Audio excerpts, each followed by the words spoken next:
ಹರಿಗೂ ಹರಗು ಮಗನ ಹುಟ್ಟಿ ಪಂದಲ ರಾಜನ ಪೂಜೆಯ ಮೆಚ್ಚಿ ಮಣಿಗಂಡ ಸ್ವಾಮಿಯು ಮಣ್ಣು ಲೋಕಗ ಬಂದಿದನೇ ಬೊಂಬೆಯ ತೋರಿದನೇ ಸ್ವಾಮಿಯೇ ಅಯ್ಯಪ್ಪ ಶರಣವೇ ಅಯ್ಯಪ್ಪ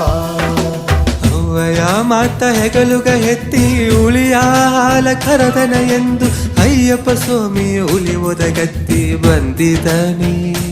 ಅರುಳ ತಂದಿದನೇ ಸ್ವಾಮಿಯೇ ಅಯ್ಯಪ್ಪ ಶರಣವೇ ಅಯ್ಯಪ್ಪ ಈಶ್ವರ ಮಾತಿನೇ ಅಯ್ಯಪ್ಪ ಮಗಿಷ ಮಾತಿನೇ ಅಯ್ಯಪ್ಪ ಪರಮೇಶ್ವರ ಮಾತಿನೇ ಅಯ್ಯಪ್ಪ ನಿನ್ನ ಪಾದಗ ಶರಣ ಅಯ್ಯಪ್ಪ ಅಯ್ಯಪ್ಪ ಅಯ್ಯಪ್ಪ ಸ್ವಾಮಿಯೇ ಅಯ್ಯಪ್ಪ ಅಯ್ಯಪ್ಪ ಅಯ್ಯಪ್ಪ ಶರಣವೇ ಅಯ್ಯಪ್ಪ ಶರಣವೇ ಅಯ್ಯಪ್ಪ.